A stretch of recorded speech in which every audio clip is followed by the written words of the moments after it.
Welcome to the HR Kyle podcast, your go-to source for insightful discussions on leadership, job searching, and all things human resources. I'm your host, HR Kyle, and each week we dive deep into topics relevant to professionals seeking to elevate their careers and organizations.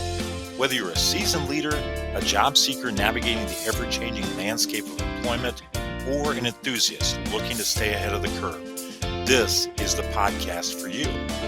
Join me as we explore practical strategies, share expert insights, and engage in meaningful conversations that empower you to succeed in today's dynamic workplace. So, adjust your headphones and let's dive in. Hello and welcome to another episode of the HR Kyle podcast. We're so glad you could join us today. And for this episode, we're going to take a little bit different approach to the subject matter. Normally, myself or Becki or some of our listeners and some of our contributors will suggest a topic, and then we'll go with that, and we'll build an episode around that, and we'll find a guest that can speak to that. Well, this episode's a little bit different because our guest that we're going to have in segment 2 is actually the driver of the topic. And it's a little bit different, but I think especially in the climate that we live in now and some of the things that are happening in the world, I think this is a very relevant topic, whether we're talking about the work world or just our everyday lives. The author of this book, and she's our guest in segment 2, is Dr. Laura Gabayan. And her book is specifically called Common Wisdom: 8 Scientific Elements of a Meaningful Life. And we're going to have a really wonderful conversation in segment 2 with Dr. G as she goes by and talk about her book and a lot of the lessons that we can use, not only in our work lives, but as I say, just in our personal lives. But in segment 1, Becki and I are going to break this topic down a little bit further from our perspective. And that being common wisdom or common sense, and specifically how we can use that better, more effectively in our work lives. So that's going to be the topic of the day. But before we get to that, we do need to get to a quick break, but we'll be right back after this. Are you ready to find the career you love? Navigating today's job market alone can be overwhelming and costly. Outdated templates and generic approaches can waste your time and lead to missed opportunities. That's where HR Kyle's career search services come in. With over 25 years of talent acquisition experience, Kyle Patrick Smith is here to guide you every step of the way. We specialize in crafting eye-catching resumes, preparing you for interviews, and helping you discover the careers where you'll truly thrive. Our trusted network of recruiters opens doors to exclusive roles you won't find on job boards. Our clients don't just search. They land jobs with focus and direction, using effective, up-to-date strategies. If you're serious about your career, visit hrkyle.com or call 330-5554-5264 for your free consultation. Don't waste another day with outdated methods. Your dream job is within reach. Welcome back. I hope you enjoyed that brief break. And as I kicked it off at the beginning of the show today, I said we're going to be talking about something just a little bit different, but something that can be incredibly impactful to our work lives and, for that matter, our personal lives. And that is this idea of common wisdom, or what we might call just common sense, and utilizing that to have a happier, more meaningful, productive work life. So Becki and I are going to break that topic down here in segment 1 and share from our perspectives and the lessons that we've learned around these topics. So as I do each week, I'm going to welcome HR Kyle Becki to the studio, and I'm going to hand the reins over to her. Hi, Kyle, on this nice, sunny, wintry day. It's good to be back. Great to have you as always. Looking forward to this discussion today. Yeah, and this is an interesting topic because life and work can really just be so simple if you use some common sense along the way. Very true. I think a lot of times we overcomplicate situations and we make things more difficult than they need to be. Right, as we talk about driving versus something at work as well. Yep. Very true. We live in an age now where the car almost drives itself, and in some cases Right. they do, but yet we have more accidents and more difficulties driving now Yeah, than I think we've ever exactly. had. So yeah, great example. But yeah, you're in control here, Becki. You're running the show, so I'm going to follow your lead. Well, explain how applying common sense in the workplace decision making can improve team dynamics. Well, exactly. So often the best solution is actually the simplest one. And where common sense comes into play, because it is quote unquote common, it's very easy to get your team to rally behind it Mm-hmm. because everybody can see the logic behind it. It doesn't require a lot of explanation or description. People understand that. And a lot of times that's really all it takes to get a team to rally behind an initiative or your goals is if they understand what they are, they make sense to them, and it's something that they can do easily enough.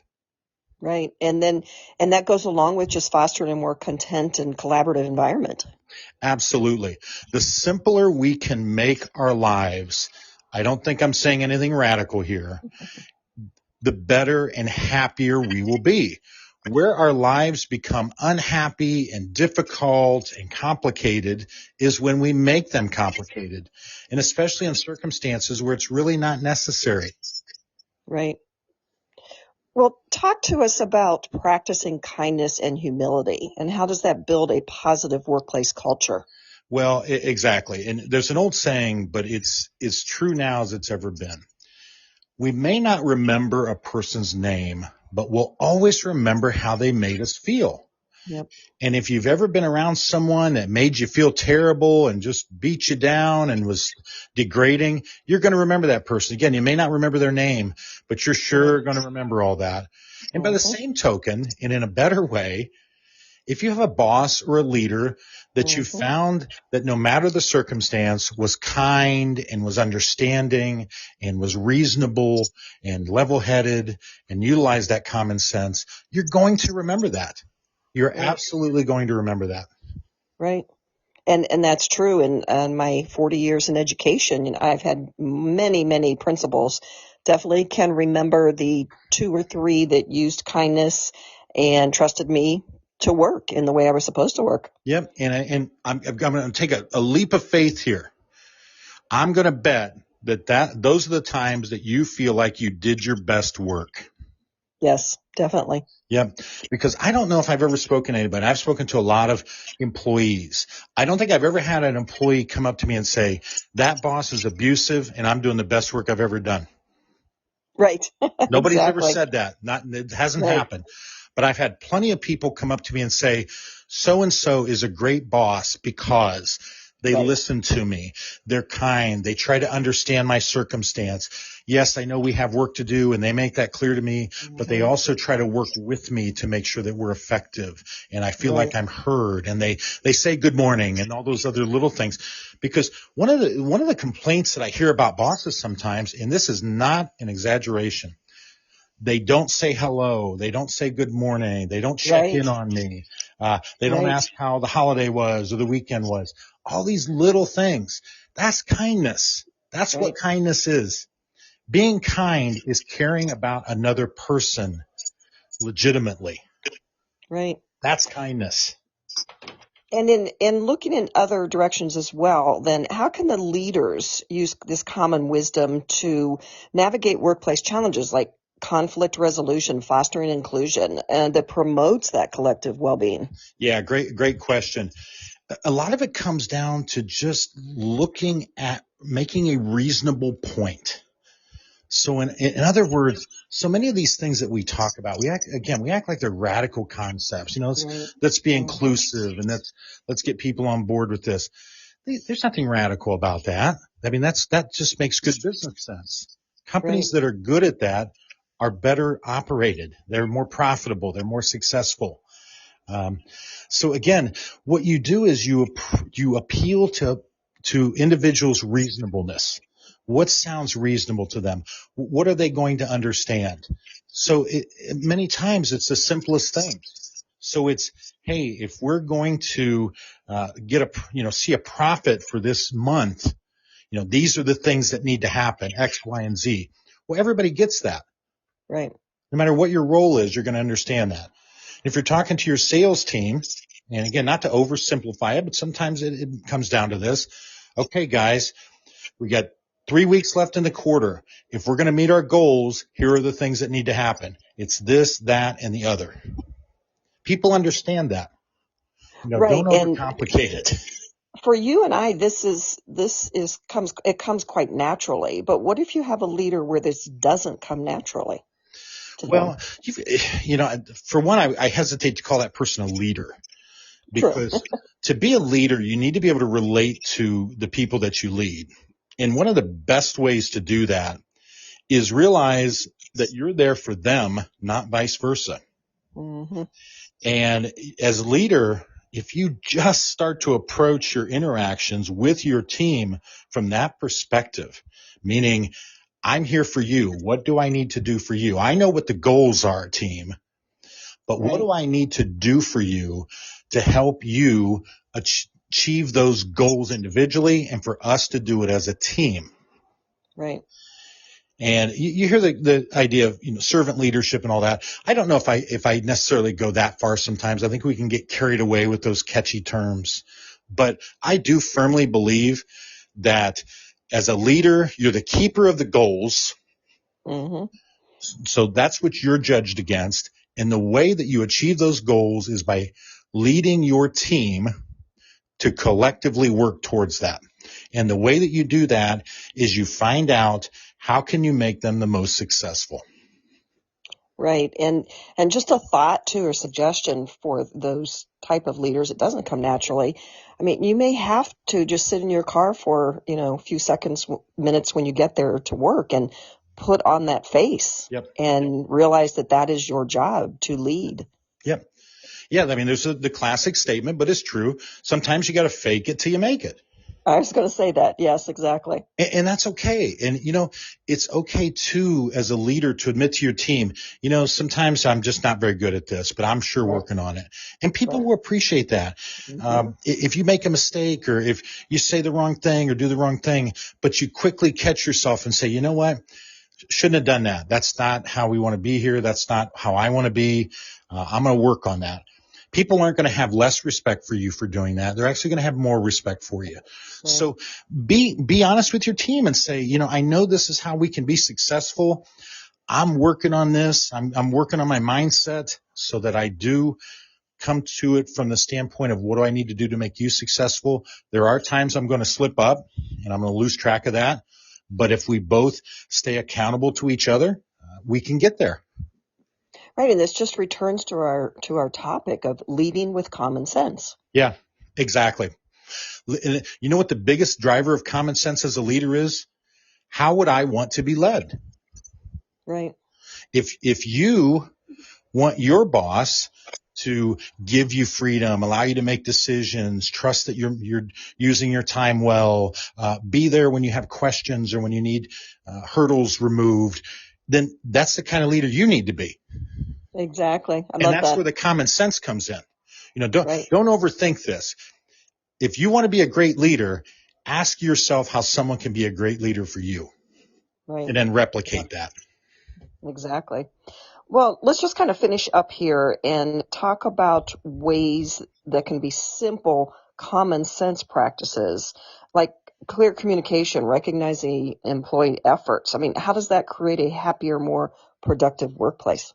Well, again, we as humans, we're really good in filling in blanks, whether it's time, space, noise, whatever. So you as leader need to make sure that you don't have a lot of blanks sitting around, meaning where someone could make an interpretation. And unfortunately, too, as humans, we fall into this habit that when we're filling in that, we fill it in with something negative. So I'll use a quick example. We've reached out to someone and it's been a couple of days and they haven't gotten back to us. Well, naturally, so often we assume, they're ignoring me. They don't have time for me. This, that, and the other. But come to find out, they were in a car accident or they've been really ill and they haven't been able to respond to anyone. Right. So as leaders, fill in those gaps for your employees. If they have a question and they reach out or they need additional resources or something, give them an answer. And I always say they may not always like the answer, but they'll appreciate the fact that they got an answer. Yes. So for that employee that says, oh, geez, this machine, I really need this machine replaced. It keeps breaking down. It's holding me up. Can you please do something about it? And if the answer is no, I'm sorry right now, I can't get approval for that budget. Tell that employee that, I'm sorry. It's something I've looked into. At this point, senior leadership has not approved that capital expense. We're going to have to make do. I know it's not the best answer for you. I'll look for ways that maybe I can make this a little bit easier. I understand if this thing's breaking down and it's holding you up, so I'm going to cut us some slack relative to productivity and so on. But unfortunately, that's where we are right now. But let's see what you and I can do together to at least make it better until I can get approval for that new machine. Right. Just common sense communication. Yes. Yep. And That's again, great. The same kind of communication you would want in that scenario. Exactly. And I say this all the time too, and you know this. We live in an age now where we have so many communication tools. It's extraordinary. You and I have both worked in the work environment where all we had was telephone or, face to face. Those are only two options. Right. Didn't have any of this other technology. Now you've got a phone you can communicate with. You got a desktop. You got a laptop. You got this. You can do it. You can do it in your car. You can be driving down the road and messaging people. Exactly. I mean, we are so connected. We live in an age now where communication, it's shocking to me that there's ever not communication. Right. And quickly. Right. Quick communication. Yep. I agree. Well, again, another fantastic topic, and enjoy the conversation as usual. Thank you again for having me. No, always great to have you, Becki. I love these conversations that we have. Our audience does as well. I get positive feedback every week. So I think we need to keep doing this. And I'm looking forward to having everyone listen into segment 2 as well with Dr. G. She has got some wonderful thoughts. She has taken a scientific approach to this topic that we're talking about today, common wisdom. So we're going to take a quick break right now. But when we come back, we got Dr. G and telling us everything we ever needed to know about common wisdom. So stay tuned. Are you stuck in a job you hate? Dreaming of a career that excites you? It's time to turn those dreams into reality with Get the Job You Love by Kyle Patrick Smith, also known as HR Kyle. Discover proven strategies to land your dream job, master interviews, and stand out from the crowd. Packed with expert advice and practical tips, Get the Job You Love is your ultimate guide to career success. Available now on Amazon and other online retailers. Don't wait. Start your journey to a fulfilling career today. Get the job you love.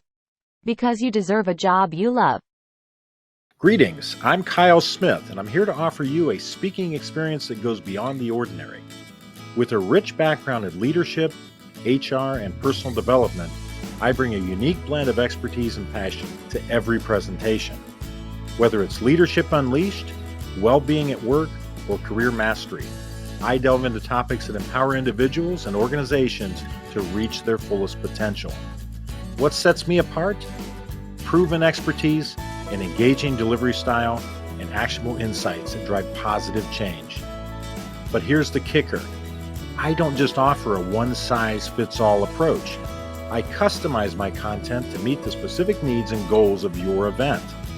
So let's elevate your event together. Contact me now to reserve your date and unlock the full potential of your audience and organization. Don't miss out on the opportunity to inspire greatness. Visit hrkyle.com today.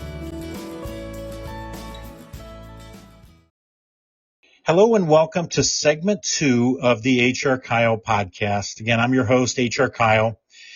And as I say probably every week, and this week really is no different, I'm excited to welcome a guest into the studio to talk about a topic that she's an expert on. We talked about it a little bit in segment 1, and that's the topic of wisdom. So I welcome my guest into the studio today. Her name is Dr. Laura Gabayan. She's a physician researcher, and most recently, she released a book called Common Wisdom, 8 Scientific Elements of a Meaningful Life. And Dr. Gabayan, welcome to the HR Kyle podcast. Thank you for having me. Well, it's our pleasure. And Dr. Gabayan, starting off, tell us a little bit about yourself. So I went to medical school and then I did residency in emergency medicine. And then I did more training in research. And I was publishing in academia. And then I would say around 2013, my body started to fall apart. And as you can tell, I don't speak that clearly. And my muscles became weaker. And then I started to think, well, physicians are very interested in labeling and putting you into boxes. Oh, you have this, you have that. And who thinks outside the box? Who doesn't do that? And it was the wise. And so then I looked into wisdom. And I noticed that we didn't really know much about it. And as a scientist, I knew how to do a project. And so I put together the Wisdom Research Project, and I spoke with 60 wise individuals across North America. Now, 60 may not seem like a high number, but trust me, I spent hours every week asking for just one wise person. It was not easy to find these people. And then I interviewed them and I used my research skills to come up with the 8 elements. And that's what I put in the book. Well, and that's a fascinating story, just how your curiosity as a scientist really got the best of you, and you pursued a subject that I think sometimes we just take for granted, that we know the definition of wisdom. But in your case, you didn't choose to take that for granted. You wanted to dive into a little bit further and get to the bottom of it, correct? Yeah, well, the thing with the wisdom is before I felt like all we knew was what we saw. Oh yeah, that's a wise person. Oh yeah. And being the scientist, I had to break it down. I was not okay with just yes or no answers. I wanted to break it down into reasons why or elements of, and that's what I did. Well, in Dr. Gabayan, you mentioned about your health failing and so on. And again, you don't have to get into the specifics, but what part of that motivated you to dive into this topic of wisdom further? I think it really was how physicians, and I can say it because I am one, I learned so much, and they're so used to putting things into categories that they're used to, and labeling and giving a diagnosis. And I really wanted to, talk to people who were not interested in the norm, who had a wider lens. And initially, I did not know that I'd be talking to them, but I noticed that the only people who can identify the wise are other wise people. And that's why I spoke to 60 people. Is there a significance to the number 60 as part of this? I felt like I saw a lot of the same things at 20. But I would say that being the scientist that I am and having been used to, doing work on hundreds of thousands and millions of people, big data, I was not happy with a lower number. So no, there wasn't a significance, but I just felt like it was the point where I just kept hearing similar things. Yeah. Yeah. The data told you you were at the right point. Right. Yeah. Now, the next question, I'm going to put you on the spot a little bit, and I gave you the questions in advance, so I know I'm putting you on the spot with this one. We can talk about it a little bit. But the theme of, obviously, this podcast is the world of work. So my questions tend to lean towards that. So with that in mind, how do you believe the insights from the Wisdom Research Project, which is the initiative that drove the book, How can that be applied to enhance leadership and decision making in the workplace? Well, I'll tell you what the 8 elements were that I found in the project, and I wrote in my book, Common Wisdom. Resilience, kindness, positivity, spirituality, humility, tolerance, creativity, and curiosity. And when you think about it, a leader would really benefit from being great at a majority of those elements. And whether it's being kind or humble to the people they interact with, or just being very curious and creative in how they approach things, or resilient when things are not as great as they expect. Whatever it is, I think the qualities will lead one to master whatever they're doing. Well, and Dr. Laura, that's what drew me to want to have this conversation with you and have you join me, is you've taken such a unique and different approach to a topic that so often is people try to put a tangible value behind it. They try to put an IQ behind it, which is a number or some other level of accomplishment. But you've taken, for lack of a better term, or what we call sometimes in my world, soft skills, and you've placed more of a value on them from a wisdom standpoint. Can you elaborate on that further?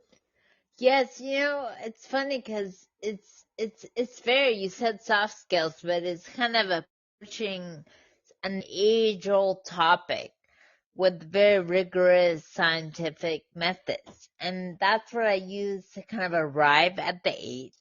And that's it. That's where the difficult part came in, was my doing.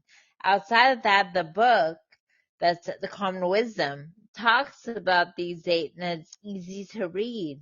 And it makes it tangible by making it simple but powerful. So I think a leader, whatever they be, whatever they're doing, or someone who works in a company, or whatever it may be, will benefit from learning all of these. Mm-hmm.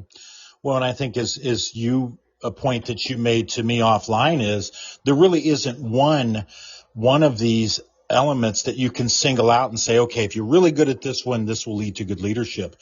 To your point a moment ago, and what you stressed to me is it's really those 8 elements working in concert. It is. And you know what? In my humility chapter, I talk about how the economist talks about how humility is the secret sauce to being, a great leader. And I feel like it's more than just being humble. It's more than that. But I did say one of my 60 is the CEO of many companies, 5.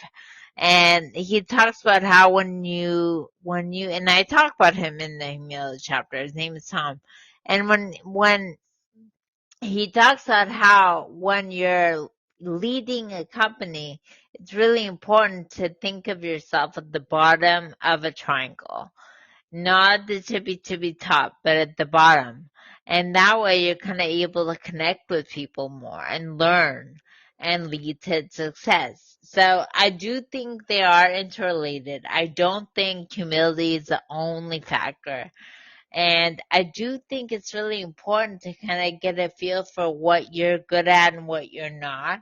And that's why my book, Common Wisdom, kind of talks about those 8 elements, and you can look at it and be like, wait, this will help me relate to people more, and this will not. Well, and I think that's another striking thing about your book as well. And obviously, it's grounded heavily in scientific research. That's where you're from. That's your approach to this topic. But from what I understand, it has a very relatable writing style. And I think that had to be important to you, and I know it is, so that someone, regardless of where they are in life, regardless of their role, could pick this up, read through this, become a student of what it is that you're talking about, and be able to apply these principles, again, in this case, to a work environment. And that was actually my goal. I had written so many dense and boring manuscripts. I was ready to write something relatable and easy to read because, I mean, I'm an immigrant. I came here. I wasn't in English as a second language ESL classes for a long time, but I was there enough to know I want everyone to understand everything I wrote. So when I wrote it, the goal was to be simple but powerful. And that was my intention with writing the book too. Well, that clearly comes through because again, that seems to be a common theme in the reviews and so on that I read. And for those listening, you're thinking, well, gosh, you have Dr. Laura on your show and you don't read the book. Well, I shared that with Dr. Laura that I purposely didn't because I wanted to approach this discussion just like my listeners with a high level of curiosity and just to try to understand the concepts and so on that we're talking about. And, you know, I find this very enlightening, and it also leads to further thoughts. And I hope from my listener standpoint that you're already thinking about this and looking to buy this book, Common Wisdom, and apply it to the workplace situations that you come in contact with. Well, Dr. Laura, in the last few minutes that we have, in what ways do you think managers and team leaders can incorporate these principles from Common Wisdom into their daily interactions, and even beyond that, strategies to improve the team dynamics of the teams that they lead and ultimately drive towards success of their team goals as well as their company goals? I think kindness, which was my second element, is really important. And I think you do better kind of relating your points. And it's very easy to do. And also when you try to connect with someone, being kind to them is really important. And it kind of shows confidence in a way. It shows that you're confident with yourself and what you're saying and what you're doing. So kindness, I feel like, is really important. And of course, all the other elements. I mean, being humble and also realizing that things happen for you and not to you. And that's the idea of being spiritual. And, and when you lead a project or whatever team you're in or dynamic, I think the first and foremost, you need to realize you're interacting with people. So I mentioned this in the book. Treat others like how you want to be treated, and that's really important. Yeah, there's a lot to be said for the golden rule, and it's interesting because when I talk to leaders and I coach leaders on different concepts, that is one thing that I come back to. You know, treat others how you'd want to be treated. When we talk about leadership principles, we always talk about, okay, let's talk about the worst leader you've ever had and who's the best you've ever had. Again, to help them understand how they may be portraying themselves to others. And I think there's one other thing that I want to draw from the comments that you just made, and that is how you spoke about a confidence that you're actually exhibiting confidence when you exhibit kindness, when you exhibit the caring, and some of the other essential elements. I know we've only got a few minutes left, but could you speak to that just for a moment? Yes, and that was the element that was most surprising to me because I'm Middle Eastern and kindness is not revered where I came from. It's viewed as a weakness. And so I thought more about kindness, and I feel like kindness is a strength. When you are kind, you're able to effectively relay your points. You're going to do a better job and people will listen to you. If you're trying to speak at them, not to them, and you're not kind, people won't listen. And so by being kind, I feel like you do a lot better in whatever you're doing. Yeah, it's funny how that works, that people are much more receptive to being treated well. They're more Yes. receptive to the message. Wonderful thoughts. And again, Dr. Laura, I want to thank you for coming on to our show today and sharing this, giving us a different perspective on wisdom. And again, helping us understand where these concepts can be used in the workplace, whether you're an individual contributor, whether you're in a leadership position, whether you're part of a team, where these can really come into play to lead not only to your own success, but the success of others. So thank you so much for joining us today. Thank you for having me. No, it's been a real pleasure. And folks, I want to thank you as well for tuning in to yet another edition of the HR Kyle podcast. And if you're not following us, first off, help me understand why. But beyond that, I hope that you will start following the podcast so you can be up to date on the episodes that are coming out. You can take a look at past episodes and again, just stay current on the things that we're doing. But I certainly want to thank you for tuning in today. Much appreciated. And I'll leave you with this. Well, that's a wrap for today's episode of the HR Kyle podcast. We hope you found our discussion valuable and filled with insights that you can apply in your professional journey. Whether you're a business leader aiming to foster a thriving workplace or a job seeker looking to carve out your own path, remember that HR Kyle is the compass that can guide you towards success. If you enjoyed this episode, don't forget to subscribe, rate, and share it with your network. We're committed to being your trusted source for HR wisdom, and we look forward to having you back with us for our next episode. Remember, in the world of HR and professional growth, there's always room for progress. Be sure to visit our website at hrkyle.com. That's hrkyle.com to learn more about how we can help you meet your business and professional goals. So until next time, this is HR Kyle signing off. Stay motivated, stay informed, and keep reaching for those career goals. Music provided by bensound.com. That's bensound.com.